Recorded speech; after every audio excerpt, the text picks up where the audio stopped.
पिछले गीता कोर्स के बाद मैंने माला करने को शुरुआत की थी। हर दिन मैं 5-10 माला करती थी, लेकिन एक आपके दीक्षित भक्त से मैंने सुना कि अगर आप वॉशरूम गए तो बाद में माला नहीं कर सकते या स्नान करना पड़ता है।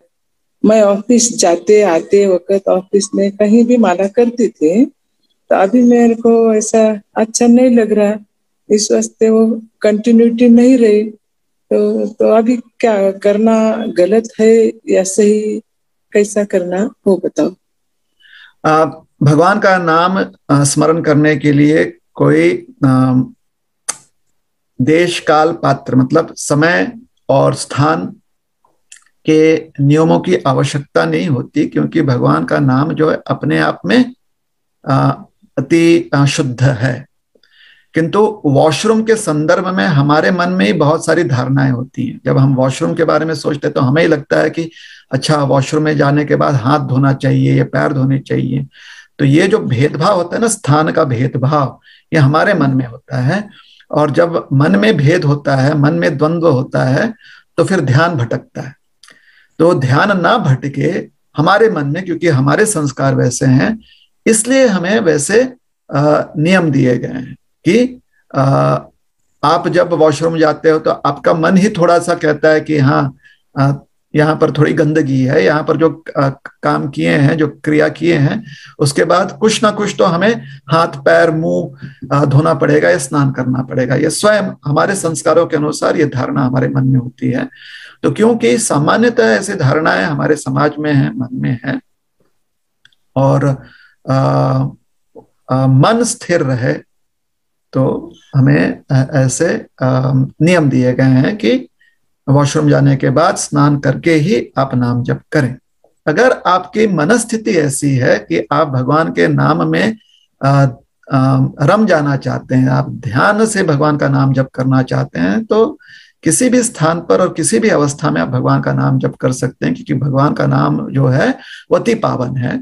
उसके लिए किसी भगवान के नाम का कि जो भगवान के नाम की जो पावनता है, उसके परिणाम का स्वरूप या उसके असर के लिए वॉशरूम या अच्छा रूम या ऐसा रूम या वैसे रूम की आवश्यकता नहीं पड़ती, और ना ही आवश्यकता पड़ती है कि ये समय कि वो समय कि ऐसा समय कि वैसा समय। तो आप जो है निश्चिंत होकर जैसे आपको प्रैक्टिकल लगे उसके हिसाब से आप प्रयास करें। किंतु एक बात का ध्यान दें कि हम किसी भी चीज का अनावश्यक फायदा ना उठाएं। उदाहरण के लिए, अगर बाकी कामों में जब आप वॉशरूम जाते हैं तो स्नान कर कर बाहर निकल रहे हैं, तो भगवान का नाम जप भी करते समय, अगर बीच में नाम जप करते समय, स्मरण करते समय आपको वॉशरूम जाना पड़े, तो स्नान कर कर ही बाहर आइए,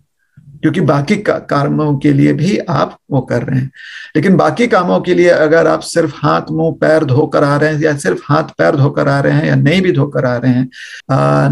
निर्मलता के नियमों या स्वच्छता के नियमों का पालन करना चाहते हैं, उसके हिसाब से अन्य जो आपके आवश्यक कार्य होते हैं जीवन के, उसमें आप जो नियम लागू करते हैं शुद्धता के लिए, वही नियम शुद्धता के आप भगवान के नाम स्मरण के लिए लागू करें।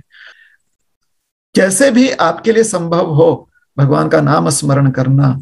ध्यान पूर्वक नाम स्मरण करना, जिससे कि हमारा मन धीरे धीरे भगवान के नाम में लग जाए, रति उत्पन्न हो भगवान के नाम के लिए।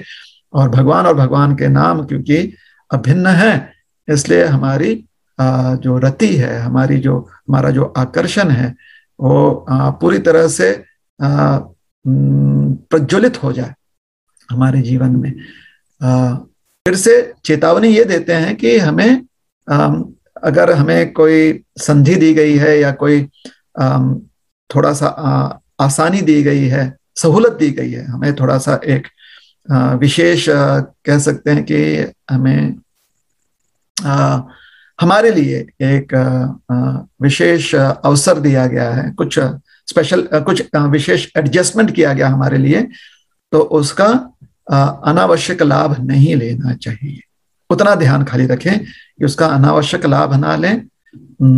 बस उतना ध्यान रखेंगे तो अपने सक्षमता के अनुसार आपसे जो संभव है उसके अनुसार आप भगवान का नाम स्मरण करें। तो आपके अवस्था में अगर आपके लिए कठिन हो रहा है किन्हीं कारणों से, स्वास्थ्य के कारणों से या अन्यथा किन्हीं कारणों से, तो आप नाम स्मरण जारी रखिए,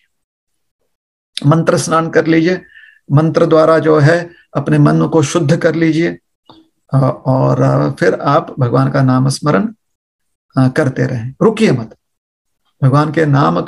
नाम से पावन कोई और प्रक्रिया नहीं है या कोई और वस्तु नहीं है भगवत नाम से जो ज्यादा पावन हो।